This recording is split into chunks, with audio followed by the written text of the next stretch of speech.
Ako osjećate neprijatan miris kada otvorite mašinu za pranje posuđa i ako ima ovako puno mrlja kao kod mene i prljavštine, onda je pravo vreme da je ovo. Kod mene se vadi ovaj filter ovako, a pogledajte vi, molim vas, koliko je ovo odvratno.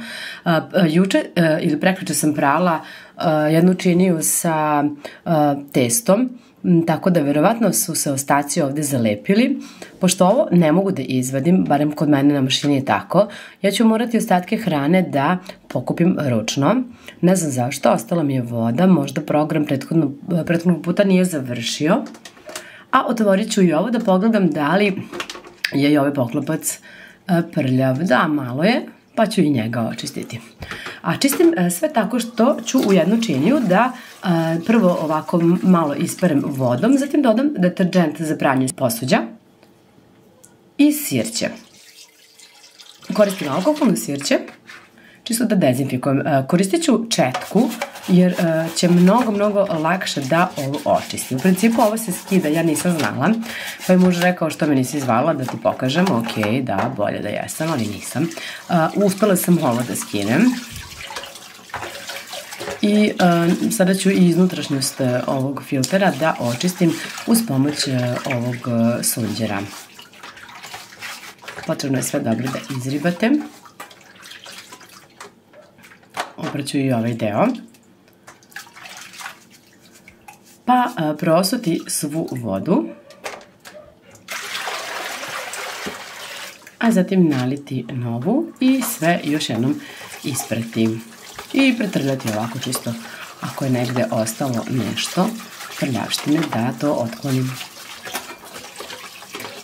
Vratit ću i ovaj unutrašnji deo filtera i pogledajte kako je izgledao, a sad je čist. Blista. Stavit ću sa strane. Očistit ću i ovaj poklopac, mada on nije bio mnogo prljav, ali ajde. Malo sam ga pretrljala. Dodajem ponovo deterdžent i malo sirćeta, a zatim ću da očistim i ovu korpu, odnosno da otklonim ove ostatke hrane. To je najbolje da radite uz pomoć četke.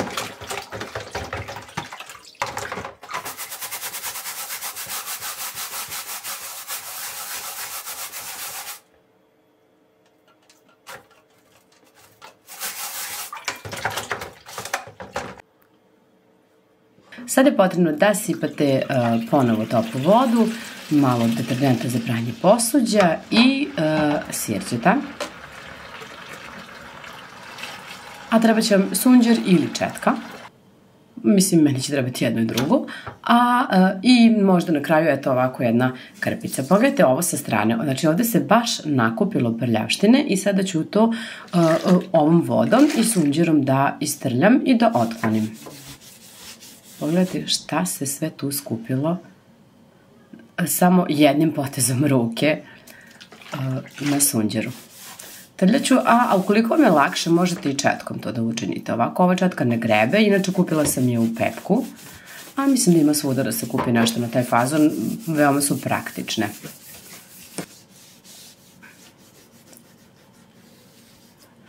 Istrljaću i jednu i drugu stranu i nemojte ni da zaboravite ovaj prednji deo i tu hoće da bude baš dosta prljavštine. Unutrašnjost neću prati, a sada je potrebno i da je dubinski očistimo. To radim tako što ću da stavim jednu posudu, može biti metalna ili staklena, a u nju ću naliti dosta alkoholnog sirćeta.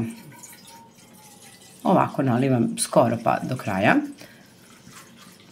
A zatim na ovaj donji deo ću da pospem sodu bikarbonu. Znam da soda i sirće u principu neutrališu jedno drugo i da kao ne rade, ali ne znam zašto svaki put kada to iskombinujemo on lepo radi, osveži i bude super čista i mašina i šta god da očistimo.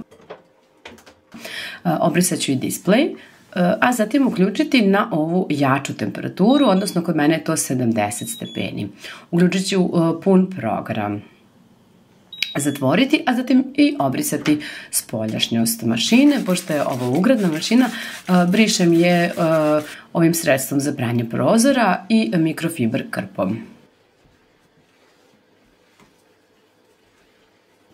Inače, umesto sirćeta možete da koristite i ove kupovne stvari koje ovako samo stavite i uključite mašinu po uputstvu, a ja sam ovoga puta evo koristila sirće, čisto da vam pokažem da ne morate trošiti toliko novca, već možete eto na jeftin način da očistite mašinu.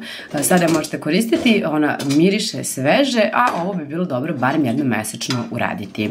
Puno vas pozdravljam i želim sve najbolje. Ćao!